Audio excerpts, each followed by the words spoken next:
Salve, salve galera, estamos começando hoje o Esporte Clube desta semana que eu voltei, hein? E quem vai estar em campo é só o Atlético, porque vai jogar pela 37ª rodada, é isso mesmo, vai adiantar o jogo por causa da final da Sul-Americana, nós vamos debater isso. Tem o Cruzeiro que tá dando essa folguinha aí e pode carimbar já a vaga na fase de grupos da Libertadores. E o Coelhão? Ei, Coelhão, hein? Vai se salvar agora. Tudo isso nós vamos conversar, mas antes, é claro, eu tenho aquele recadinho gostosinho pra você, melhor do que a minha volta. Olha aí pra você ver, ó, o Silão vai colocar na tela este QR Code aqui, ó. Pega seu celular, aponta para ele, porque nele vocês vão encontrar as melhores opções aqui das faculdades Kennedy e Promove. Eu digo as opções de cursos que vão encaixar no seu tempo, no seu bolso e principalmente no seu futuro. Presta atenção, tem EAD, presencial, semipresencial, pensa só, vai encaixar direitinho no seu tempo. E aqui tem promoção a rodo, não perde tempo não. Pega seu celular, clica nesse QR Code e faça parte das faculdades Kennedy Promove. Vamos conversar então? Começar a debater este futebol? Você, eu e hoje com o gigantão, o Bernardo. E aí, papai? 100%, Paulo? Sussa? Sussa, demais. Esse aqui, vou contar aqui pra vocês, viu? Esse menino tá viajando tanto aqui fazendo matéria especial pro jornal que tá difícil arrumar tempo pra ele vir cá e bater papo de futebol. Hein, gigante? A agenda tá lotada, Paulão. Graças a Deus. Né? Que é isso? Ó, presta atenção. Qualquer matéria, tudo que você quiser saber sobre Heineken, sobre não sei o quê, até sobre qual que é o país que você foi? Suíça, Itália. Acessa lá hojeemdia.com.br e você vai ficar por dentro do que esse menino produziu. Só matéria chique, viu? Mas aqui, eu falei de Heineken porque o Guaraná também encaixa nesse bate-papo, hein, gigante? Mais tarde a gente comemora, celebra as coisas. Primeiro nós vamos começar falando da água que o Davidson colocou no chope do torcedor atleticano.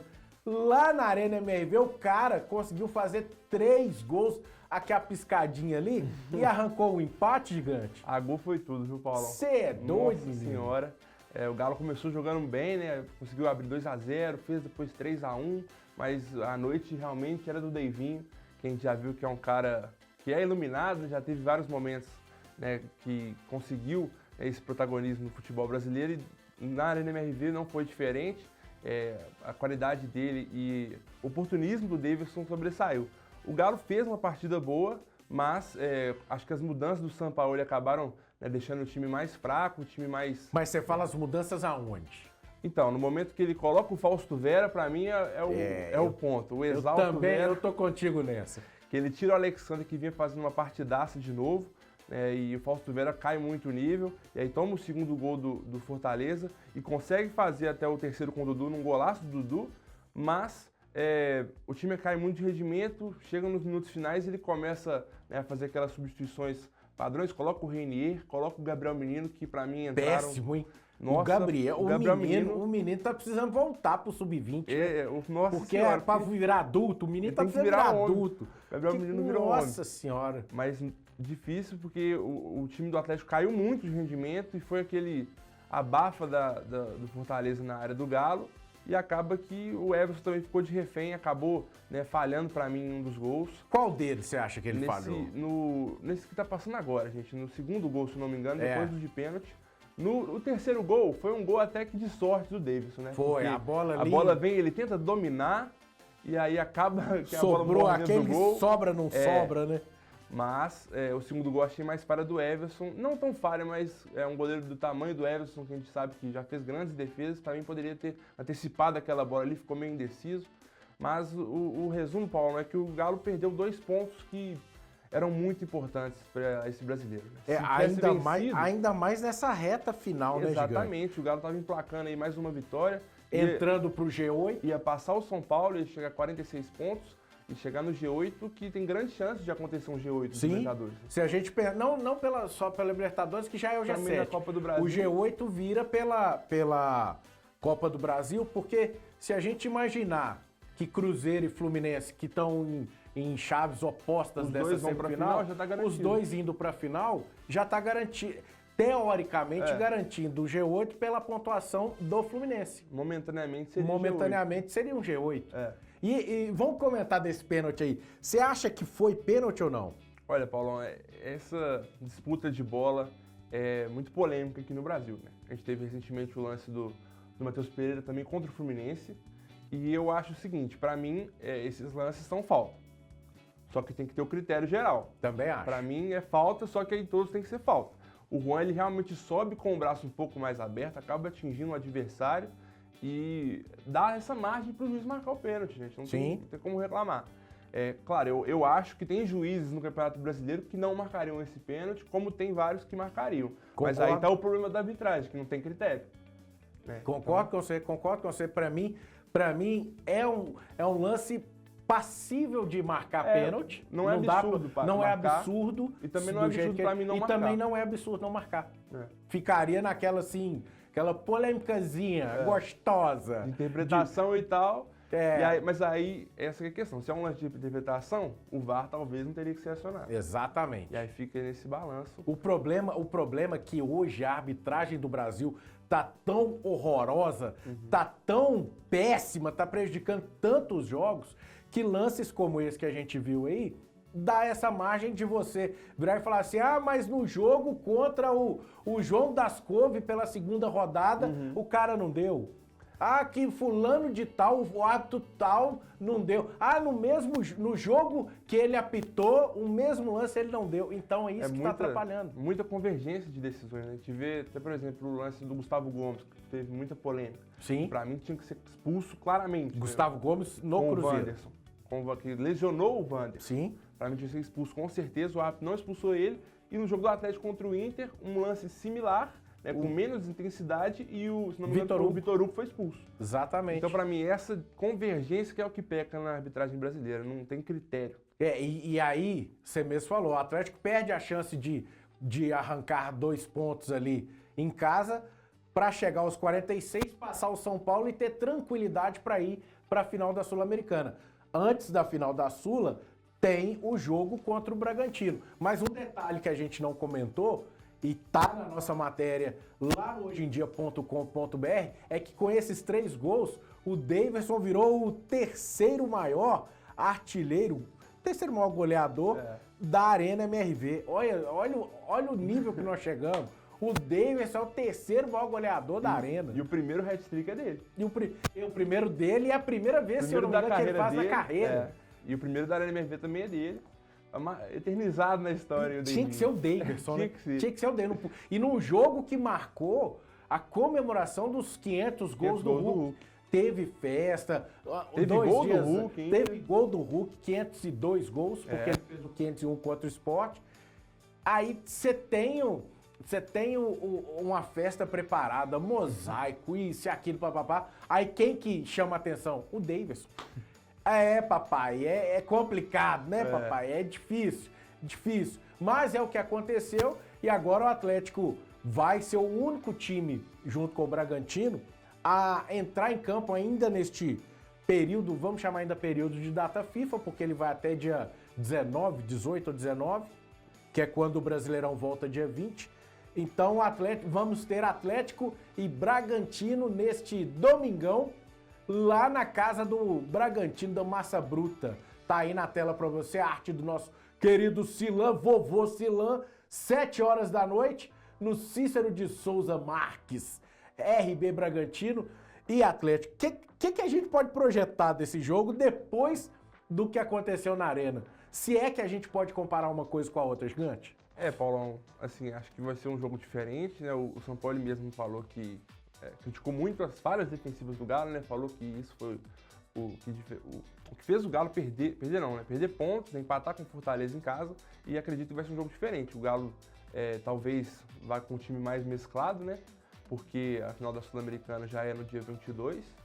Vai ter tipo 6 dias, sábado, né? Mais ou menos, joga no domingo, aí tem viaja, acho que, se não me engano, na quarta, terça ou quarta, é mais ou menos isso.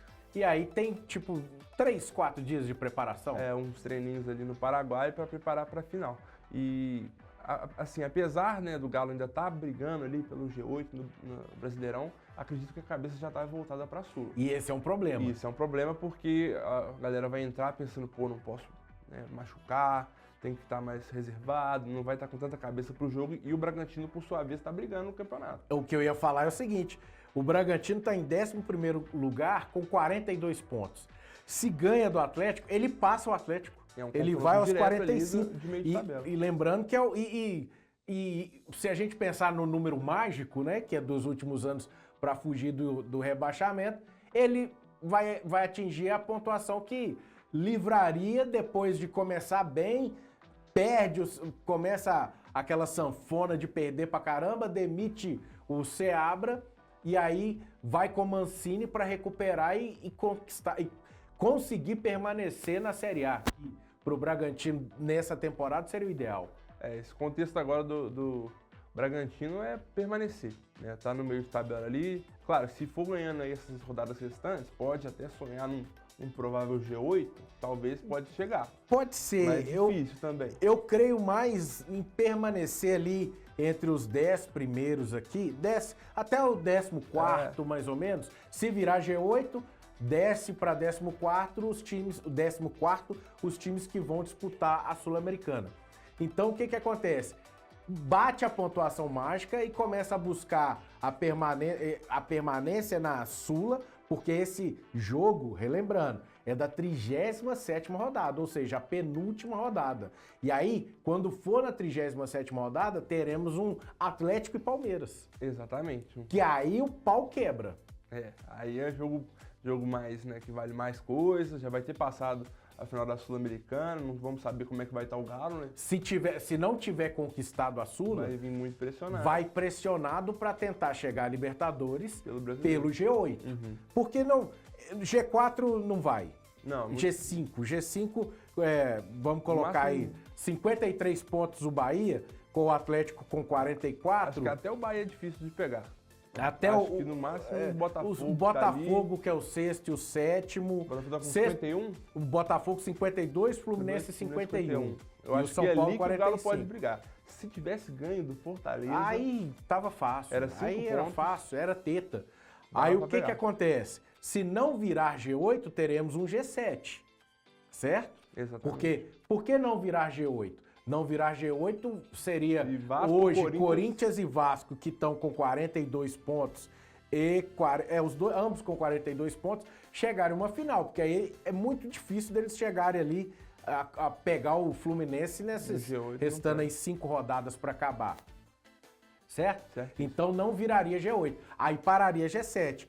E aí o Atlético teria que brigar para alcançar hoje o Fluminense. Aí é pedreira tendo um Palmeiras na penúltima rodada. É pedreira demais, né? O Palmeiras que vai brigar pelo título até o final. Que também não sabemos se vai chegar campeão ou não da Libertadores. Mas mesmo se chegar, ainda vai estar disputando o Brasileiro. Então vai ser jogo da vida também pro Palmeiras. Também acho. Também acho que eu acho que o Brasileirão não vai ser decidido na 36ª rodada, por exemplo, de vantagem do Palmeiras pro Flamengo, ou os dois tropeçarem e o Cruzeiro chegar. Enfim, a gente só vai descobrir isso depois dessa final da Sula. Vamos tentar projetar esse Atlético, mesmo sem saber quem que pode jogar? Everson no gol. Everson no gol. Natanael? Eu iria com Saravia. Só que aí tem que pensar o seguinte, quem ele vai querer utilizar na final? Vamos pensar nesse jogo projetando... Já pensando em poupar ou não? Pensando que ele deve poupar visando o Lanús. Certo? Ele já não vai ter os gringos, né? Já não vai ter os gringos, porque eles estão fora. Ivan Román, Alan Franco não vai ter. Então, não tem. Se ele for poupar, vai ser o Natanael, né? Será que ele dá oportunidade para aquele menino, que eu esqueci o nome agora, na zaga? O jovem da Vitão? Vitão? Pode Será? tentar. Será que vão Juan e Vitão? Pode ser. Juan, Vitão e Vitor Hugo? Ou Vitor Hugo, será que dá uma descansada? Eu, se fosse ele, preservaria o Vitor Hugo. Eu também acho. Pensando em lesão. Não é nem pensando em parte física, não, porque o Vitor Hugo Vitão é sussa. Eu entraria... Eu acho que é uma boa partida. E se ele recuar o Franco? Mas o Franco tá na seleção. O Franco não, o Fausto. O Fausto Vera já fez isso uma vez. Já fez uma vez. Jogando com o Fausto de zagueiro ali, fazendo armação. Exatamente. Fausto Vera, Juan e Vitão? E Vitão. Pode ser também. Eu acho que seria uma. Aí no meio-campo, eu iria com o Alexander, porque ele voltou de lesão, então dá pra segurar a bronca. Boa, Alexander e tá sendo um Natanael de ala. Natanael, o Alexander, Gabriel Menino, será? Menino.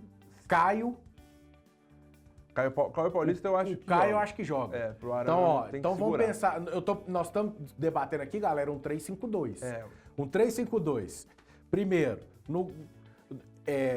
Vitão, Juan e Fausto fazendo essa de saída.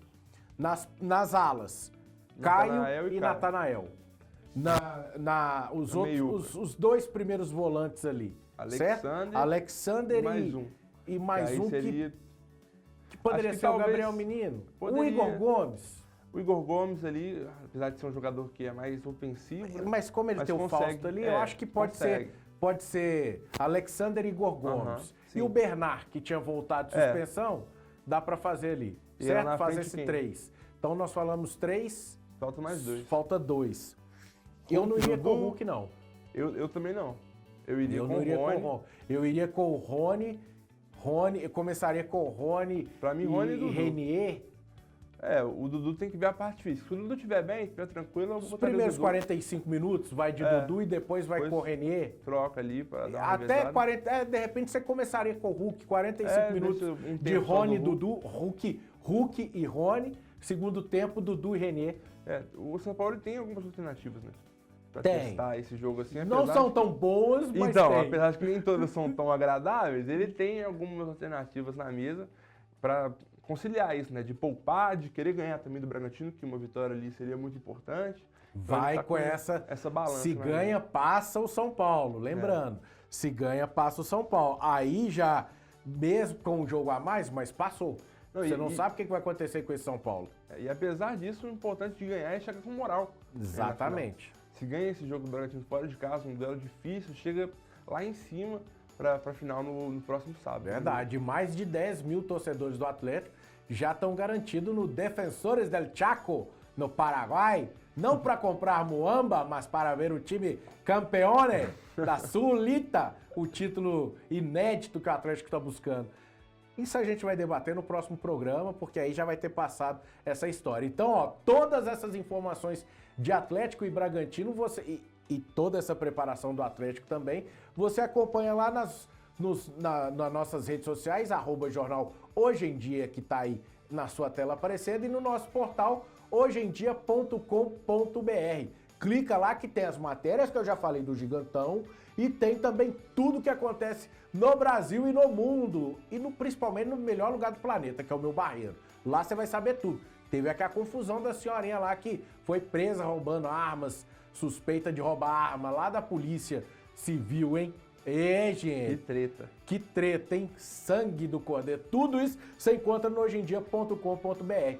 Vamos mudar o lado da lagoa?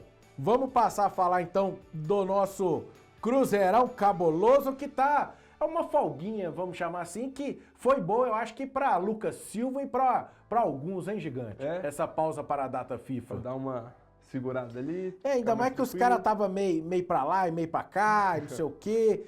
Pelo menos eu senti um pouco, os caras um pouquinho meio cansados, você não achou, não? A temporada muito exaustiva, né, Paulo? Chegando nessa reta final, com muitos jogos, os jogadores acabam que ficam com essa carga mais pesada mesmo, essa galera que joga sempre, né? Então, eu acho que isso é natural. E a parada é boa pra isso, né? Dar uma descontraída, dar uma descansada, ver o Gabigol falar na Kings League, o Caio Jorge também deu uma resenhada lá. Você pensa, falando na Kings League e tudo mais. E falar de Kings League eu não sei de nada. Eu bati um papo com a Eloá Campos, que é uma filha de um amigo meu, fez 15 anos agora, beijão Eloá. Ela vai apresentar um trabalho lá no SESI Barreiro, que é onde ela estuda. Vem bater um papo sobre jornalismo esportivo. E ela conhece pra caramba de Kings League. Eu falei, Eloá, eu não sei de nada. Quando eu precisar, eu te procuro. Até eu aprender o que é isso. Só que antes dessa pausa, Gigante, nós tivemos um Cruzeiro e Fluminense. Um empate meio que amargo para o Cruzeiro, porque foi graças a minha modesta opinião, foi graças ao Fábio que ficou um 0x0. Porque o Cássio não trabalhou. O Fabrício Bruno fechou a defesa. Então o Cássio não trabalhou. Mas o que o Fábio fez ali, aquela cabeçada que vai na trave, volta aí nele, ele manda na trave e defende, ali você já sabia que ia dar miséria. Paulo, foi aquela famosa, a gente fala muito de atacante quando tem a lei do ex, né, quando marca contra o ex-clube, isso aí foi a lei do ex do goleiro. Porque o Fábio simplesmente agarrou tudo, fez jus à lenda que ele é no futebol brasileiro, né? Um goleiro muito longevo aí, com 45? 45 anos. 45 anos. Então, assim, muito... A palavra é bizarro o que ele fez. E foi mesmo, ele pegou foi muito. Bizarro. Pelo menos muito. 3, vamos colocar uns 3, no 4... mínimo 3 defesaças. 3 defesaças. 3. Essa da trave foi a mais chocante, que a bola chega a quicar na linha, dá aquele drama. Mas um empate amargo pro Cruzeiro, que criou muito, criou bem mais do que o Fluminense, que não conseguia sair tanto.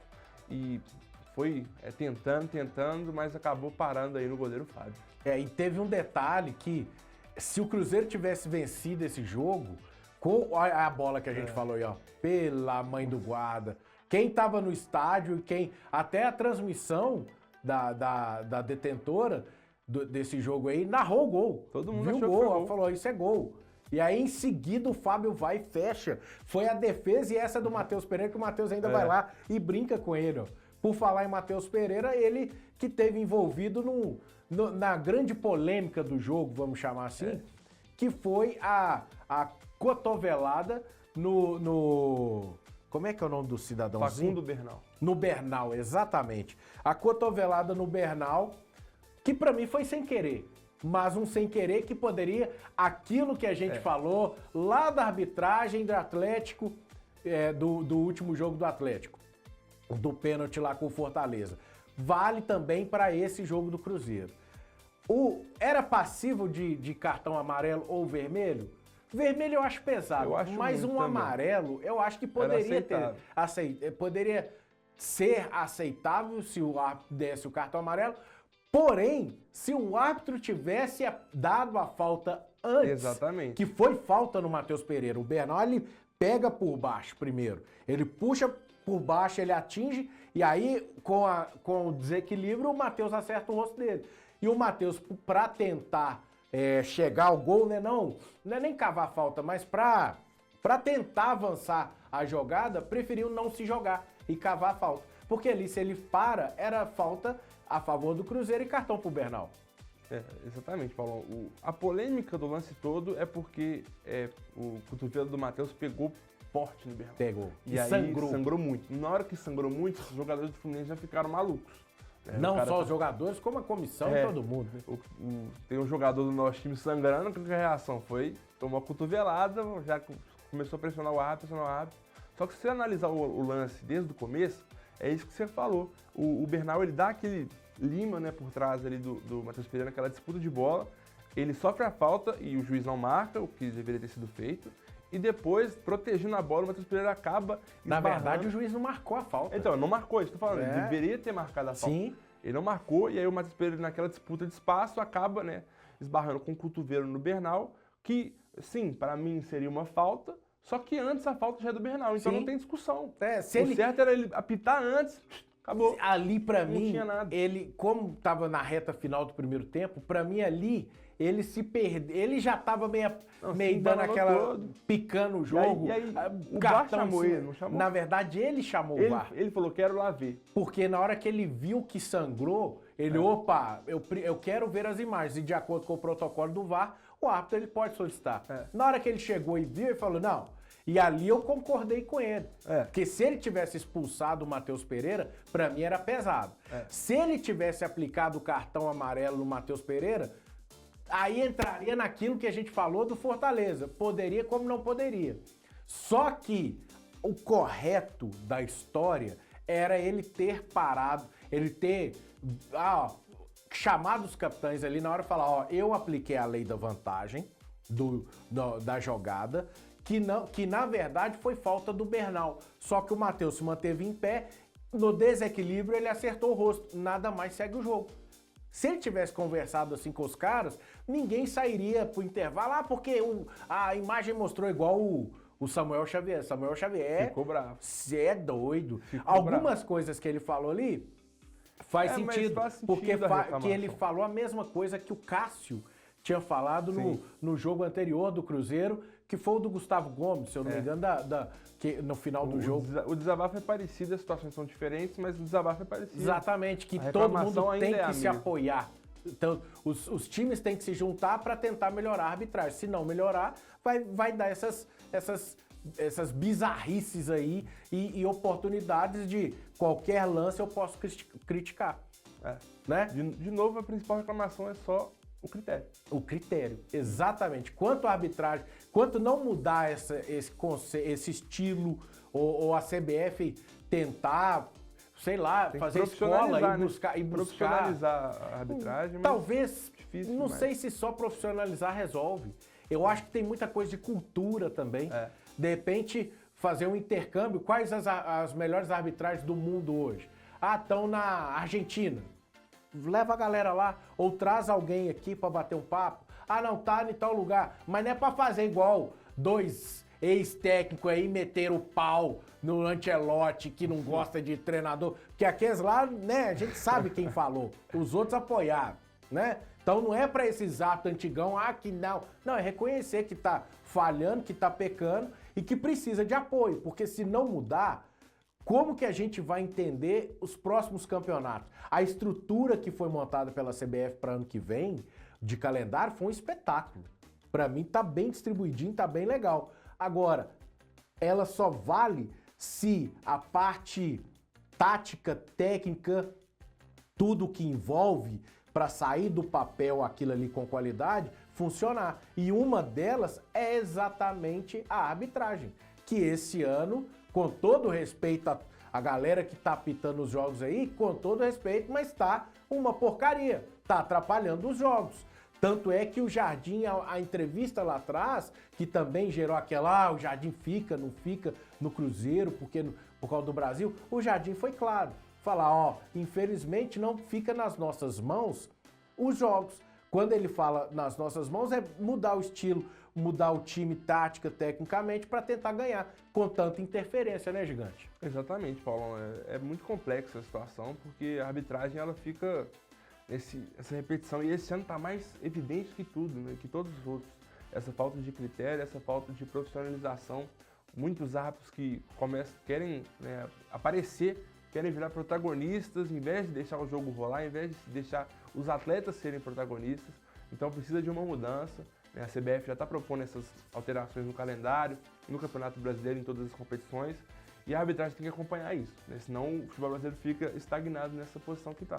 E não adianta só VAR, impedimento semiautomático. O impedimento semiautomático já devia estar há muito tempo, porque aí acaba com essa ideia, que olha aqui, traçou linha ali, você não vai traçar mais linha. Viu, acabou, fechou. O negócio é qualidade no apito, na decisão de campo. O VAR é complemento. Se não, deixa só um cara apitando lá em cima, põe um microfone, falta, parou o jogo, lateral. Faz isso, que aí não precisa de ter um homenzinho de preto lá no meio dos camaradinhas, não. Faz que nem na pelada que eu jogo lá, pediu é falta. Então, acabou. Aí fica fácil. É lateral, pega aí a bola e vai embora. Nossa bola. Sai fora. Não tem essa, papai. Então vamos melhorar isso. E o Cruzeiro só vai voltar a jogar no dia 20, que vai ser quinta-feira. Feriadão. 20 tá aí, ó. Lá no Alfredo Jaconi, às 4 horas da tarde. Lembrando que a última vez que o Cruzeiro foi ao Jaconi, ele ganhou, que foi na última partida do Brasileirão do ano passado, com gol do Tevez. O jovem Tevez, que foi emprestado pro Atlético Paranaense e que não está sendo utilizado lá e tudo mais. Naquele jogo, o Cruzeiro ganhando o jogo, e se o Bahia perdesse para o Atlético Goianiense, que já estava rebaixado, o Cruzeiro iria para a pré-Libertadores, porque ele chegaria ao G8, se eu não me engano, do ano passado. Como ele ganhou, mas o Bahia também ganhou, aí a vaga ficou com o Bahia. Então o Cruzeiro volta ao Jaconi, também uma situação de Libertadores, porém para cravar a ida à fase de grupos. Para isso, ele precisa que... Aí é pesado, hein, Gigante? Pensa comigo. Botafogo Sport na terça-feira, dia 18, 8h30 no Engenhão. Eita. O Cruzeiro, para ele carimbar já nessa rodada, cinco rodadas praticamente, com antecedência a vaga na fase de grupos, porque na Libertadores ele já tá, ele precisa que o Botafogo tropece diante do Sport no Engenhão. Dá, Gigante? Olha, Paulo, nessa rodada eu acho que vai ficar complexo. Difícil. Tá? Mas essa classificação vai vir naturalmente, né? O time do Cruzeiro está fazendo uma campanha incrível no Campeonato Brasileiro. É uma campanha que, se não fosse Palmeiras e Flamengo fazendo campanhas incríveis também, absurdas, era uma campanha de time campeão. Isso mesmo. Então, essa vaga na fase de grupos vai vir naturalmente e vai vir mais do que merecida para o Cruzeiro esse ano. E aí, não carimbando, o Cruzeiro vai esperar aí mais algumas rodadas para carimbar essa classificação. Mas se o Botafogo tropeçar e o Cruzeiro ganhar do Juventude, já acaba com essa história e, de repente, igual o próprio Jardim falou, se não tiver mais objetivos no Brasileirão, que seria o título, já começa a pensar, a focar na Copa do Brasil, semifinal contra o Corinthians, lá no dia 7 de dezembro. E o detalhe é que na pausa das datas FIFAs, que a primeira data FIFA, a penúltima, porque essa agora é a última, na penúltima que aconteceu em outubro e a volta do Brasileirão, o Cruzeiro está invicto ainda, até antes da pausa. Se eu não me engano, foram 6 jogos, 3 vitórias e 3 empates, aproveitamento de... Não, foi um pouquinho mais, agora eu esqueci se são 6 jogos. Eu sei que o Cruzeiro bateu em torno de 73, eu fiz essa matéria, tá no hojeemdia.com.br, só que eu já esqueci porque a gente escreve muita coisa. 73, ou não lembro quantos por cento de aproveitamento. Se o Cruzeiro, aí o que eu lembro é o seguinte, se o Cruzeiro repetir o mesmo aproveitamento que ele teve na penúltima data FIFA, nessa volta que começa contra o Juventude, a diferença é que lá foram 6 jogos, e nessa de agora vão ser 5 jogos e termina o Brasileiro. Se ele repetir, ele vai bater, pensando nisso que você falou, Gigante, 74 pontos. Porque aí ele não perde mais e perde um jogo, uma coisa assim, precisa pontuar aí, fazer 10 pontos. Fecha a competição em 10º. Só em um ano, nos 3 últimos, se eu não me engano, 2022, que essa pontuação foi de título. O resto era pontuação para vice-colocado, para o segundo lugar do Brasileirão. Então, ou seja, é a campanha que não dá para menosprezar, Não dá. que é o que você está falando.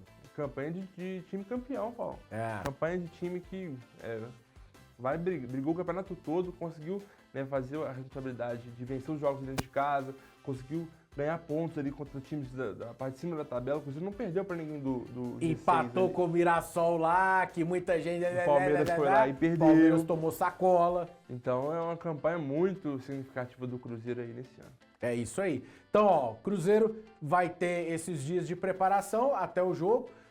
Se eu não me engano, tá folgando hoje, ou folga hoje, sexta-feira, e volta aos trabalhos sábado e domingo e emenda até quarta-feira, para na quinta-feira tá jogando lá no Alfredo Jaconi. Essas informações você sabe, né? Não custa nada repetir, mas você encontra no nosso hojeemdia.com.br e também das nossas redes sociais, @Jornal Hoje em Dia. Clica lá e fica ligadinho. Como eu sei que você tá ligado também no nosso Coelhão. Ê, Coelhão, hein? Ó, eu queimei minha língua assim, e não tem vergonha nenhuma de falar, queimei com força. Com a chegada do Alberto Valentim, pra mim, ia ser mais do mesmo e até pior. Pra mim, ele não salvaria o América. E foi lá e que campanha que ele pegou, conseguiu ajeitar e principalmente colocar confiança nos caras, hein, Gigante? Exatamente, Paulo. Superou muitas expectativas, né? Que a gente pensava que seria só mais do mesmo, né? O América naquela situação de vai cair pra Série C e tal, um perigo. Que seria um desastre. Um desastre total. O América não é time de Série C, gente. O América é time de Série A. Exatamente. Entendeu? O América é uma potência do futebol mineiro, tem que estar na Série A de novo. E graças a Deus a gente chegou nos 45, número milagroso, graças ao Do Bigode.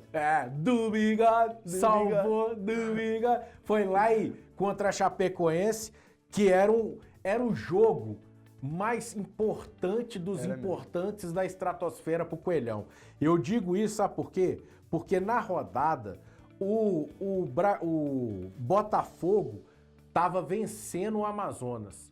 E aí, ele ia embolar aquela galerinha ali e o América ia voltar pra briga se tivesse perdido ou empatado com a Chape. O América foi gigantesco, foi fenomenal, com o gol do Bigode, 1-0, e agora, faltando 2 rodadas só, teve um matemático que falou, e pro América cair, que matematicamente, a Ferroviária, que hoje é a primeira da zona da degola, tem 40 pontos. Ou seja, pode chegar a 46, o América se perder os dois, 45 e pode cair. Só que entre a Ferroviária tem o Atlético, o Botafogo, o Operário, então... É gente demais. É camarada demais que já tá querendo brigar. Então deixa eles resolver. O já foi. Já foi. E pro América, a situação pode ficar mais confortável ainda se no sabadão, que é amanhã, lá no Couto Pereira, vai ter Coritiba, vai ter no domingo isso aí, ó.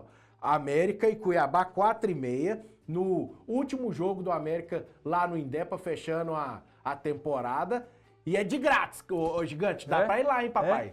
Uai, do lado da minha casa, viu? Aí, ó, Você já tem o reconhecimento facial? Se não tem, faz o reconhecimento facial e dá aquela moral lá pro Coelhão. De grátis, vai lá só pra... Programinha de domingo. 4 horas, aquele... Sacramentar. Danone e fileta. 3-0 pro Coelhão. 3 gols do Bigode. Você é doido. Você é doido. A minha vai estar desfalcado do Miguelito, que o outro foi fenomenal nessa campanha. Só que antes, o América pode entrar para esse jogo já filetando. A torcida pode já chegar no estádio e dizer assim, ó o barulhinho da faca, ó. Só dando aquela filetada. Papai, ó. Deu aquela ali, já entra pro estádio naquele naipe, sabe por quê? Porque no Couto Pereira, se o Curitiba e o Atlético amanhã, sabadão, 4h30, empatarem, o Atlético vai a 41. Ou seja, na última rodada só vai ganhando, só chega a 44. Não passa mais o América matematicamente pode entrar em campo já na sussa. Mas como o Gigante disse, vamos nos 3-0 que fica show e o Atlético vai lá e joga uma aguinha no chope do Curitiba que já tá praticamente na elite, voltando, né? Primeiro colocado com 64 pontos. Vão jogar essa água no chope, sabe por quê? Porque aí chega aos 43 e aí a gente seca a Ferroviária contra o CAP. Aí tem que dar o CAP, o Furacão tem que girar lá na Fonte Luminosa.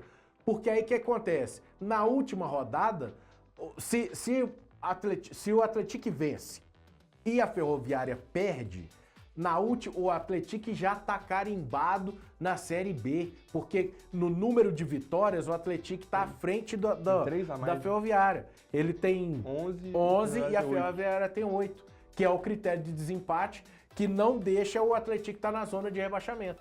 Então, Gigante, por mais que a gente já sabe que o América já está fora e que poderia dar essa aliviada pro jogo, mas não precisa te preocupar não. Vamos torcer pro Atlético ganhar esse jogo e aí ter os 2 mineiros na segunda divisão garantidos na próxima temporada e visando pro Atlético a estreia na Série A em 2027 para chegar em 26 e o América o retorno, né? Se Deus quiser vai dar tudo certo, né, Paulo? Um Atlético que também ficou nessa oscilação a temporada toda, nessa briga contra o rebaixamento e conseguindo aí uma vitória, né, e um tropeço da Ferroviária já libera essa zica, sai pra lá, essa nhaca de Série C e ano que vem vamos trabalhar mais pra tentar, né, subir pra Série A. E aí no domingão, dia 23, é só festa na Arena Sicredi, que vai repetir o que vai acontecer no Independência, vai ser na Arena Sicredi, contra o Paysandu, que Paysandu que já vai estar rebaixado. Aí só se pintar aqueles trem de matemática, aí pode rolar aquelas malinhas e tal. Mas para evitar até isso, o Paysandu já chegar lá com o sub-15 para não gastar dinheiro para viajar, a gente já fica sussa, já livra desse naipão. certo? Certíssimo. Essa é a nossa querida séries A e B, porque C e D os mineiros já foram pro saco, não seguiram, então deu ruim pra nós. Pra gente fechar, teremos Seleção Brasileira, Gigantão. E aí? Sené, Senegal.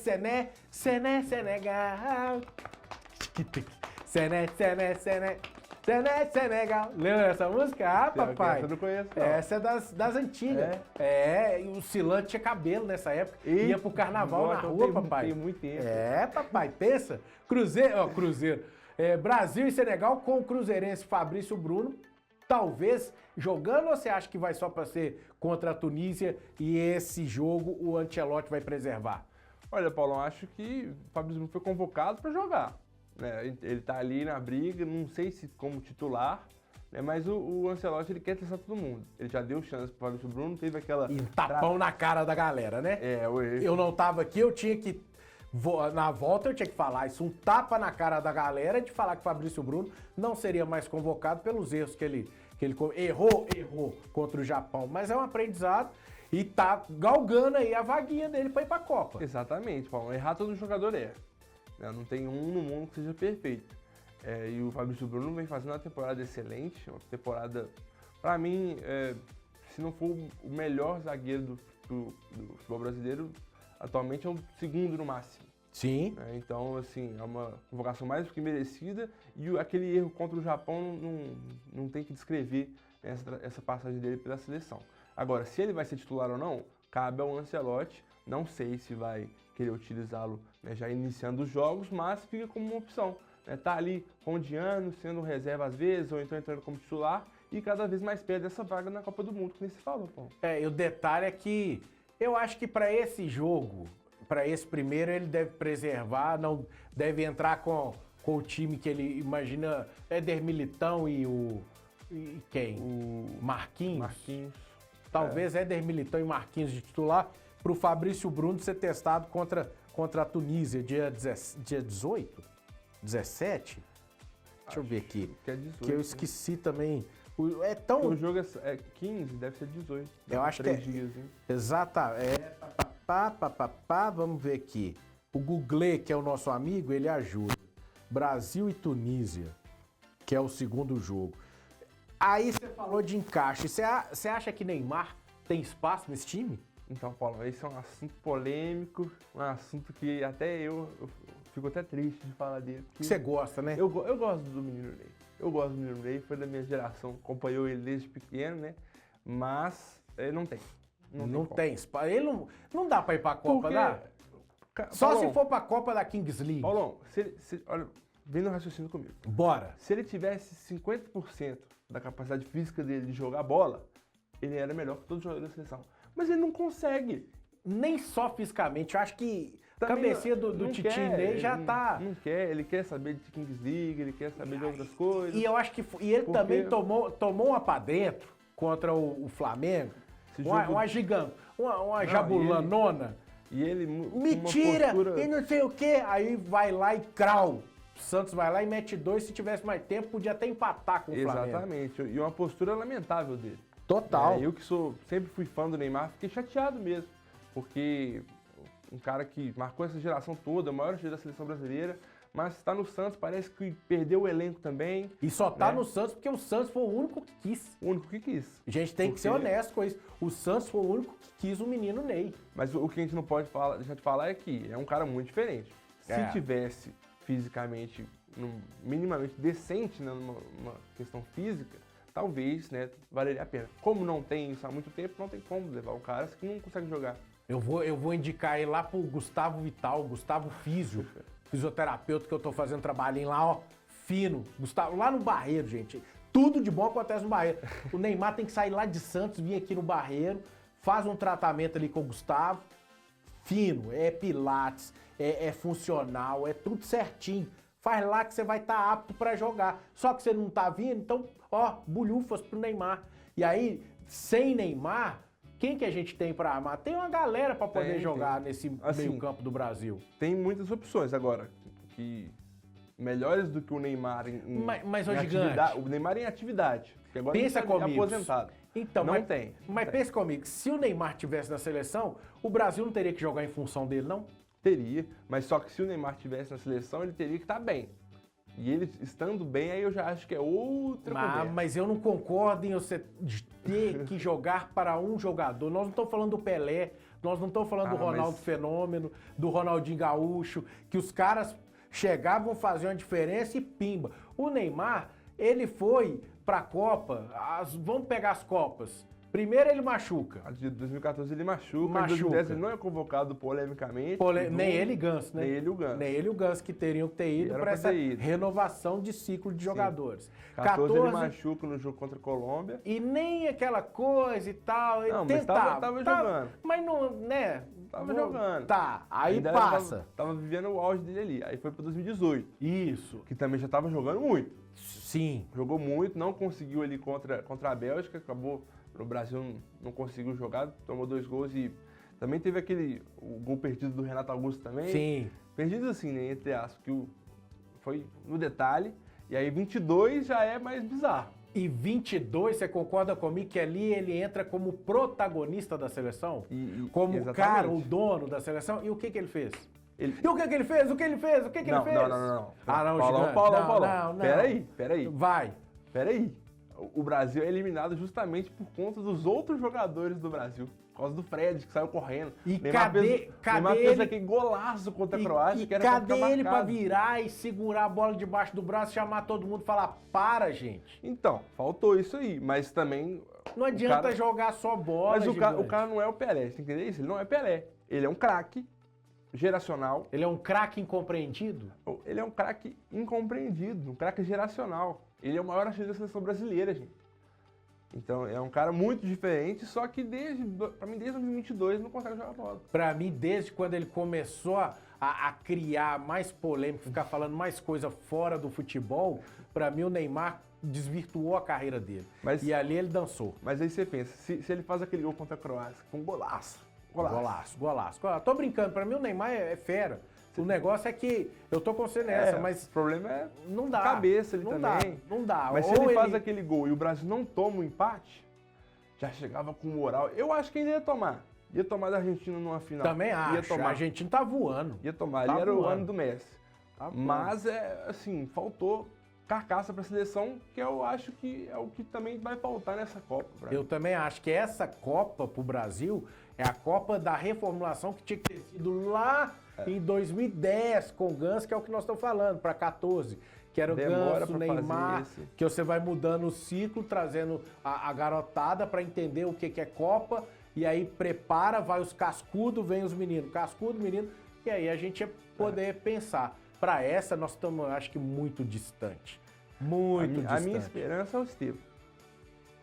A minha esperança de ser um cara protagonista, que ele chegou bem no Chelsea, está tendo um reconhecimento legal lá. E pra mim, eu acho que essa é a chance dele de chegar e falar, opa, tô aqui, hein? Tomara que o Brasil conquiste.